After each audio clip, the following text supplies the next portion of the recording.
Ya, jadi dari hasil apa penelusuran ataupun pendataan yang telah kami lakukan di Dinas Sosial Kota Medan, bahwasanya jumlah anak hingga bulan Juli itu sebanyak 185 orang. Ini sampai bulan Juni ya. Sampai dengan Juni itu 185 orang. 185 Ya, itu terbesar memang anak-anak, usia anak-anak. Sebelum pandemi, Iya, Pak. itu anak jumlah yang kita itu sebanyak 372 orang. Jadi artinya memang kalau pada saat pandemi ini, kenapa anak-anak itu banyak didapatkan? Karena anak-anak ini kan tidak sekolah. Alasan yang pertama sekali mereka bukan tidak sekolah. Jadi kami itu sistem daring, sehingga kami banyak waktu untuk melakukan itu semua. Di alasan yang kemudian yang bahwasanya ingin membantu orang tua dalam melakukan menghidupi terhadap pandemi ini, kan gitu. Tapi itu bukan satu alasan bagi mereka. Pemkot Medan kan sudah melakukan mendata penghitungan masyarakat mendapatkan bantuan sosial tersebut. Iya, Pak. Itu dia. Jadi saya pikir juga memang masalah anak-anak masih mendominasi. Tapi ingat bahwasanya ini yang setelah kami lakukan pendataan, itu kebanyakan bukan orang Kota Medan. Itu banyak dari Serdang. Parung, ya, dari Bakau, Binjai juga.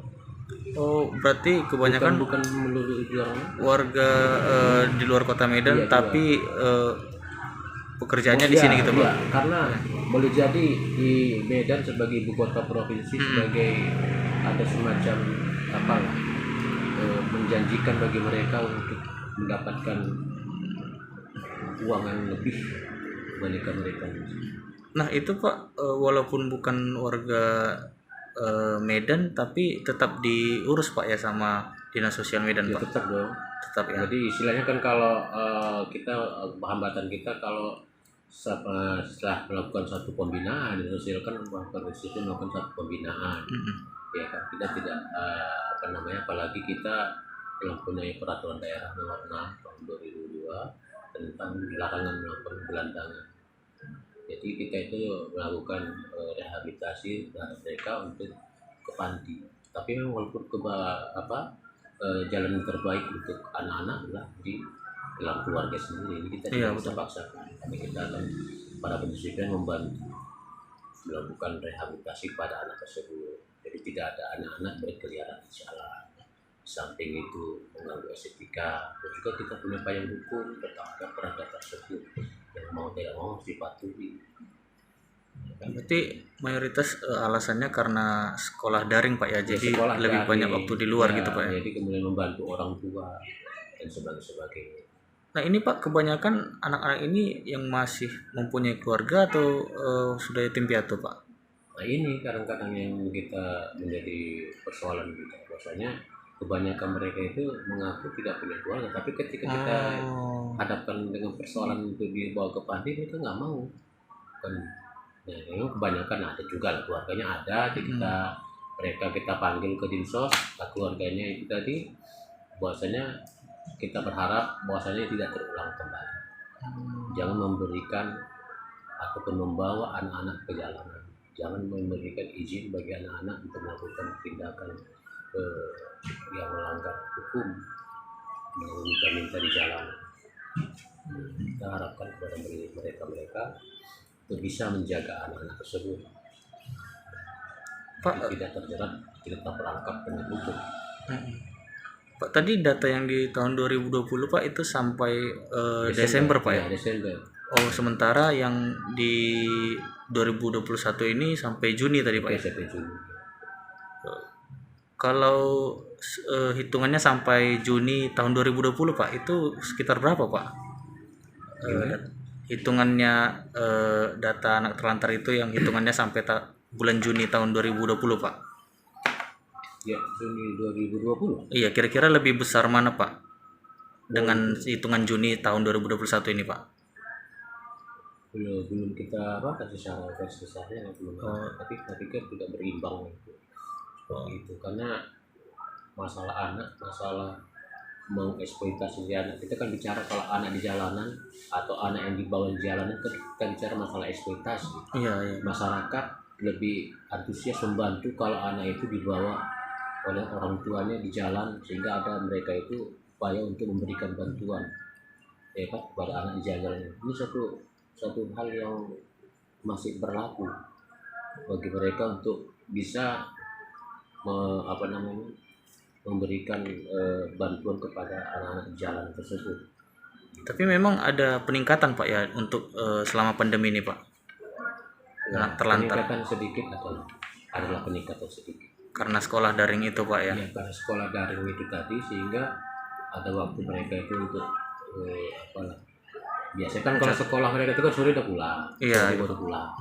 Kalau selama ini banyak waktu mereka itu terbuang ya kan, dan dengan tingkat ekonomi dan yang sangat sulit, itu alasan yang mereka buat. Mencari uang tambahan seperti itu Pak. Mencari uang jajan atau membantu keluarga. Dan biasanya Pak setelah orang tuanya dipanggil itu bagaimana Pak tanggapan terhadap orang tua itu Pak? Ya, kita berharap sebagai dari dinas sosial maupun pembinaan, bagaimanapun melakukan tindakan, apalagi sampai mengeksploitasi, artinya dengan memanfaatkan anak sebagai ladang untuk mendapatkan keuntungan, katakanlah materi ya dari kegiatan di jalan tersebut, itu sangat bertentangan dengan hukum.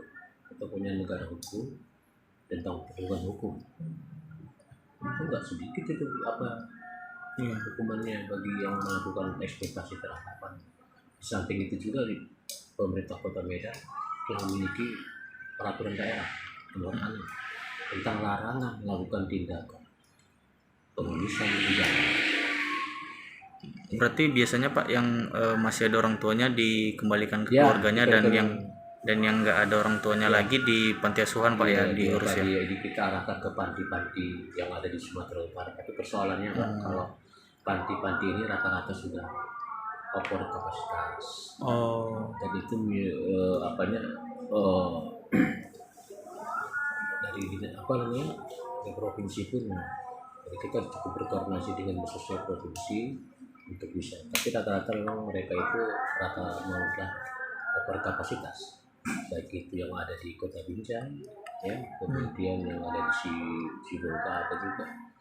Jadi itu bagaimana Pak kalau misalkan panti asuhan nggak banyak yang sudah tidak mau menerima lagi? Ya karena ya mereka punya ini namanya, ada yang mengaku keluarganya mereka juga. Anak-anak ini Pak ya. Anak ini juga ada punya keluarga. Jadinya tetap kakaknya atau apa, familinya, pakciknya. Berarti tetap dengan pakciknya. Tetap dikembalikan ke keluarganya Pak. Tetap dikembalikan kepada keluarga. Karena kita prinsipnya jalan terbaik untuk membina anak-anak ya keluarga. Nah kebanyakan Pak ini anak usia berapa sampai berapa Pak yang didapatkan itu? Iya Pak, yang terlantar. Anak-anak itu lah Pak. Jadi ada usia sekolah juga ada. Usia sekolah ya. Usia SD. Rata-rata SD Pak ya. SD. Oke Pak, baik mungkin itu aja Pak. Oke. Makasih ya Pak. Iya.